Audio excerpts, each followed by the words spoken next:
Hello, welcome back. Welcome back to Send Him Off. My name is Sam, and joining me, as always, is my ever-present podcasting partner, Alex. I don't know why, but that made me laugh this time.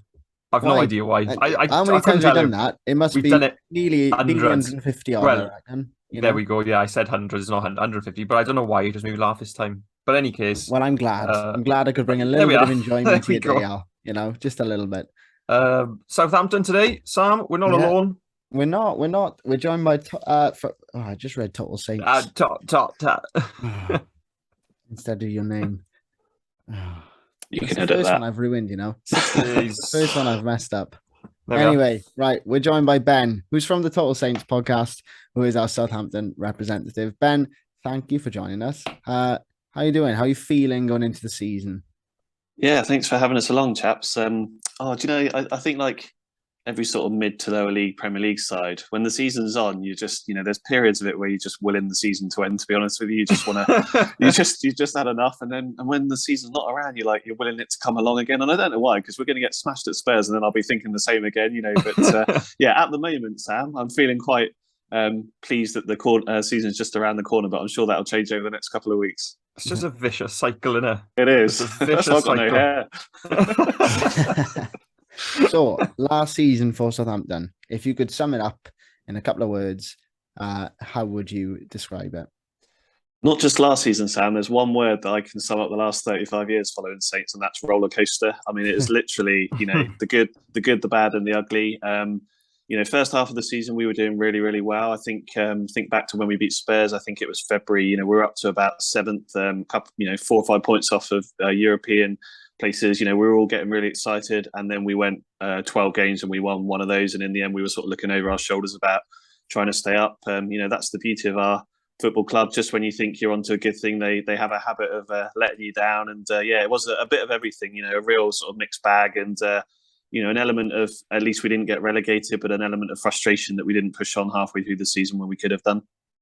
Yeah, definitely. Yeah, sure. I felt that was Southampton. It was almost as if, like, as a neutral, there's certain teams, and I don't mean any disrespect to this. It's I know probably more to exactly do. what he's going to say. It's probably more to do with Sky Sports and who they've got on. Yeah, it is. There's some teams at some point in the season I go, have they played at all this season? Just because I haven't watched them, but like Southampton were on a fair bit at the start of the season. It felt like last year, and then like you said, they would do quite well, and then they stopped being shown on TV for a bit, or I stopped watching it, or I think just as life got busier, I watched less football, at weekends and stuff, and I think I blinked and you were in the bottom half. I was just a bit like, what? When did that happen? What happened?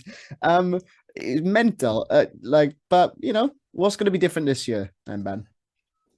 It's hard. I mean, they've obviously spent a lot of money this summer, which is unlike Saints. And I say that with a sort of a worry at the back of my head that we've spent just on 50 million. They're trying to bring another striker. That's about James Ward-Prowse, value that we've probably spent. So if we sell him, then we would have broken even. There's always that niggle, but I don't think they can afford to do that. And I think we had some new owners that took over back in January. Sport Republic took over from our previous owner, Mr. Gow, and I think they made it quite clear that they wanted to invest this summer, and they've obviously made a point, chaps, of signing quite a lot of young players that I think they hope can sort of develop over the next 12 to 18 months. And that's been quite a successful model for us over the last few years. We sign players for 10 million, we sell them for 30, 40 million, so I think they're hoping that they can go through that journey again. So in terms of this season, I think there's an element of sort of unexpectedness. We don't really know what to expect from these players. Will they come in and have that sort of, that lack of fear and be keen to prove themselves?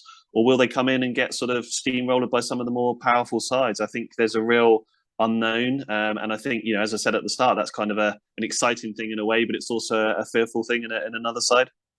Yeah, definitely. I think it's an interesting. I'm looking at some of the transfers, and there's some in there I go, who are they? And then there's some who I look, oh, they could really work. Like the lad what's his name? I've forgotten his name. The guy you brought in from Rangers. Joe Aribo. Aribo, that's the one. Yeah. He's exciting. I like the look of him, and I think I watched him in the Europa League a lot this year, and I think he'll suit the Premier League like a duck to water, to be honest. Yeah, hopefully, and I think that's someone they had their eye on when he was at Charlton. He obviously left Charlton to go to Rangers, and he's a winner. He's won the league up in Scotland. I appreciate it's only a 2-horse race, but at least he was in one of those teams. And I think he's got some experience. I think from what I know, I think he played over 70 games in club and international football last season. So famous last words, but he's clearly a fit lad as well. And I think hopefully look out for an injury in the first couple of games there. But I think you're right. Of all the signings we made, Sam, he's probably the one experienced player that stands out. Yeah, I look at Southampton and I feel like they got a touch of West Ham about them in terms of like West Ham last season, West Ham the season before, where they're starting to push for that European spot. I know, Southampton have been brilliant these last maybe 1, 2, maybe even 3 seasons, but I feel like with the right investment, they have got like a very good spine of a squad to go and push on. Because did you not re-sign Fraser Forster?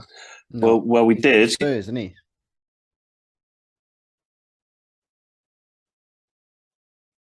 Oh, right. Okay. Was out of contract, of course, yeah. I was wondering. I couldn't remember where I saw him go. But yeah, that spine seems to be quite strong. Like especially like James Ward-Prowse, dictating play, and of course with his set pieces. So I just wonder, have they got it in them to do what West Ham are doing, especially with the new owners now?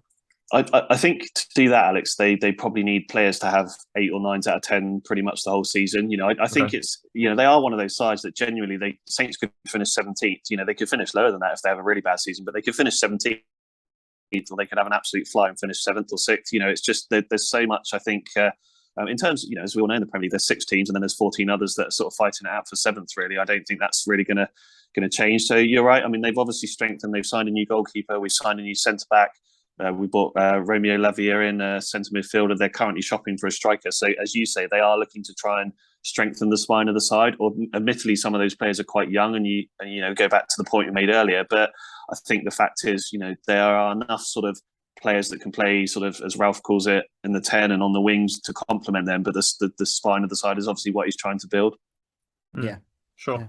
Interesting. I'd like to see him push up. I think it's a proper. So would I. So would I. I think the more. And I enjoyed my day out there when I went there. I had a good day out to Southampton. Yeah, it was a good ground to go to. Really enjoyed it. I'll be back.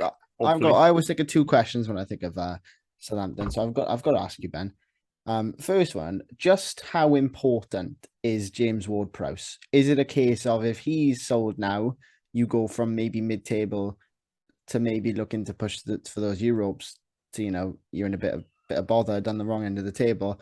And secondly, I'm so bored of it. So you must be so bored of hearing about the 9-0s. See, that's one of the good things of there's not been any football season. It goes quiet around the 9-0s for a few months. But good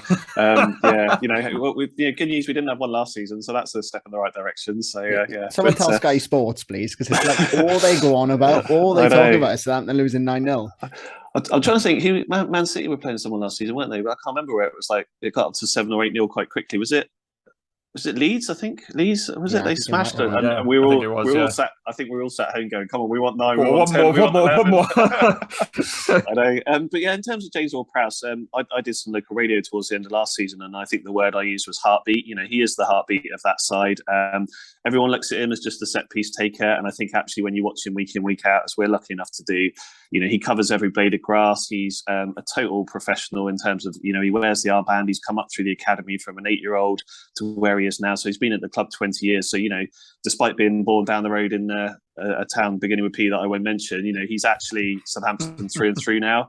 And, he covers every blade of grass. He's brought an element of sort of, I wouldn't call it dirtiness to his game, but he's become a bit more experienced in, winning fouls, stopping opposition attacks through niggly fouls, a bit like Fernandinho does with Man City, doing it without getting booked and things like that.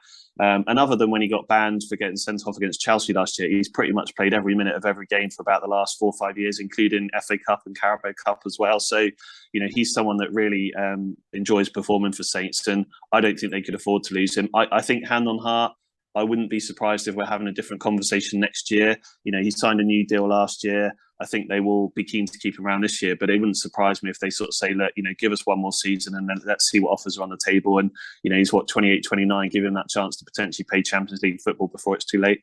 Yeah, definitely. I have a theory about James Ward-Prowse, which I think because he's so good at set pieces, I think that hear me out. That's the reason he isn't in the England squad as regular as he should be.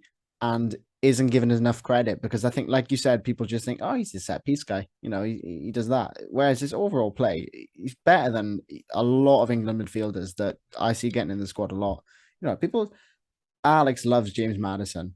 I don't mind James Maddison, and I know they play slightly different roles, but I'd take James Ward-Prowse as an overall player over James Maddison any day of the week. Absolutely. Well, James Maddison always scores against us, so I can't say I'm a massive fan of him. But yeah, look, I think you have to look back at Prowse. I mean, you know, he was pretty unlucky to get cut for the Euros last year, just before they went into that. You know, he'd had a fantastic season. He was our player of the season this year, just gone as well. So, you know, he's in good form, and it's frustrating because Southgate's obviously grown up with him through the 21s and then hasn't treated him particularly well. But I think, you know, like lots of clubs mid to lower league, you know, I think one of the problems with Prowse is the fact that he plays for Southampton. You know, we've always had we're not a glamorous side. You know, there's average players at Manchester United that get picked because they play for Manchester United. And I think, going back to the earlier point, you know, that's potentially the challenge for him if he wants to try and become a regular in the England side. And there's some really good players in there at the moment. Declan Rice, Calvin Phillips, players like that are in the same position. You know, maybe he does have to move on to do that. So, yeah, you know, I'm not overly worried because it means he's around at some areas. It means he can't get injured as much playing international football and things like that as well. But,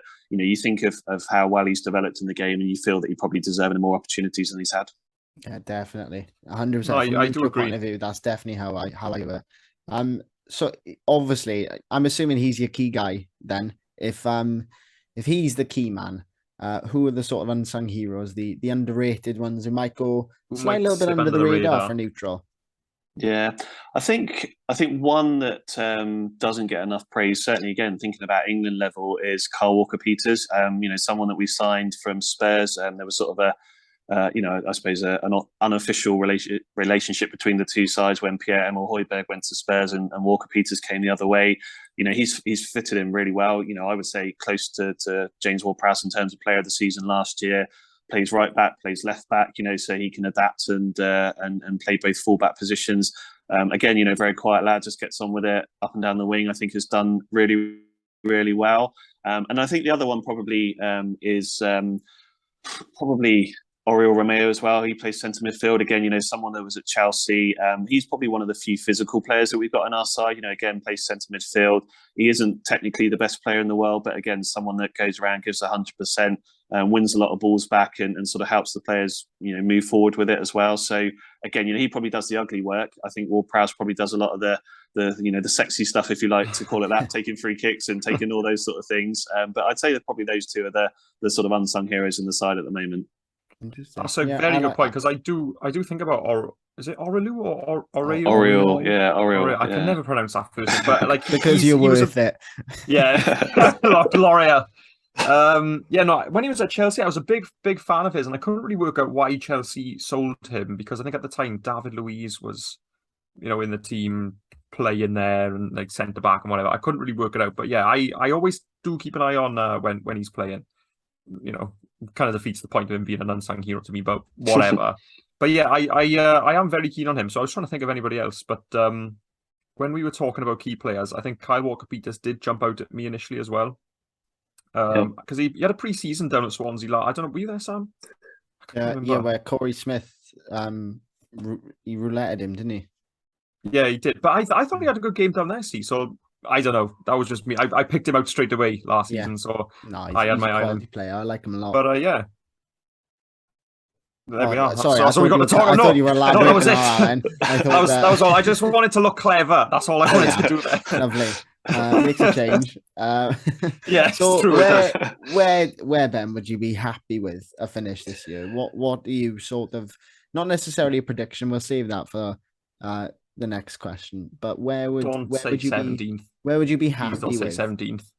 I think just to improve on last season. I think particularly with those young players that we brought in. I mean, we did quite well in the cups last year. We got to the fourth round, got knocked out by Chelsea on penalties, who obviously went all the way to the final. Got to the quarterfinals of the FA Cup and then lost to Man City. So no disgrace in that either.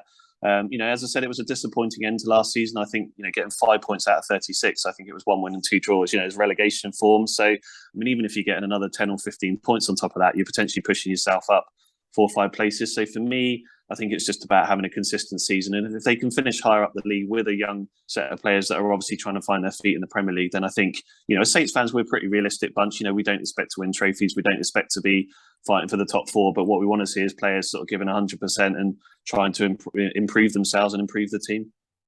Can you see yourself mirroring the success that Arsenal are having with their youngsters at all?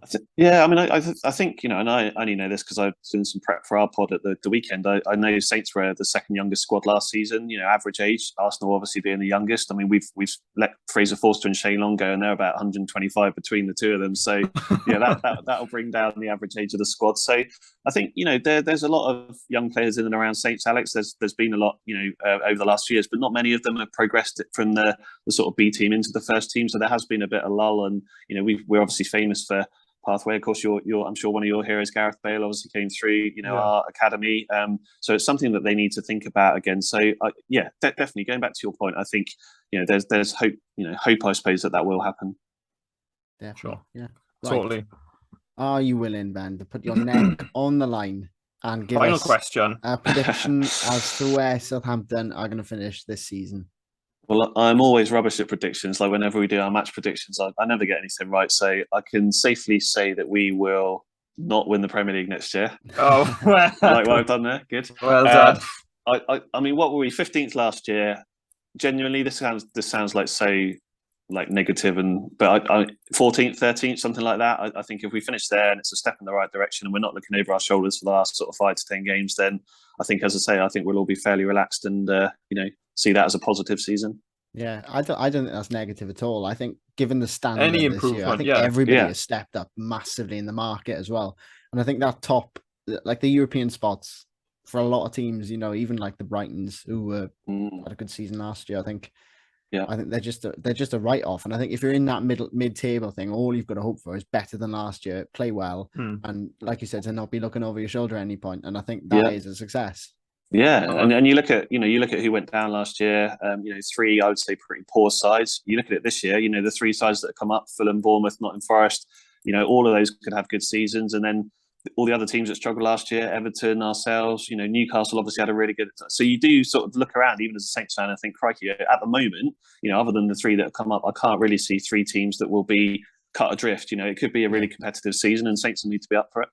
Yeah, definitely. Well, we can hope. Ben, best of luck for the season. Would you like to tell people where they can listen to the pod and find you all on social media? Yeah, of course. We're on, I'm sure, like you guys, on all of the sort of good podcast channels and probably some of the rubbish ones, as Tim Lovejoy would have used to have said. But just look for Total Saints Podcast. You can find us on Twitter at Total Saints Pod and everywhere else on social media as well. And it's been a pleasure. Nice to talk to you, and obviously wish you guys the best for the season as well. Yeah, cheers, Thanks mate. a lot for coming on. Appreciate it. Hopefully we'll be speaking to you next year as well. Yeah, I'm sure we will. I got to be honest. I think bothered on the other end of the table. All right. So thank you for joining us. Thank you for listening, guys. It's been an interesting one. I've enjoyed this one. The time has flown.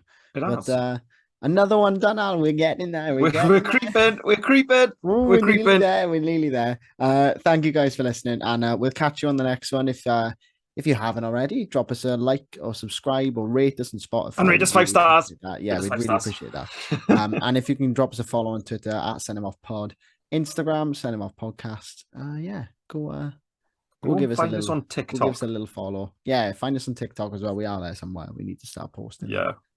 But we'll see you soon, guys. Ta-ra. See you later.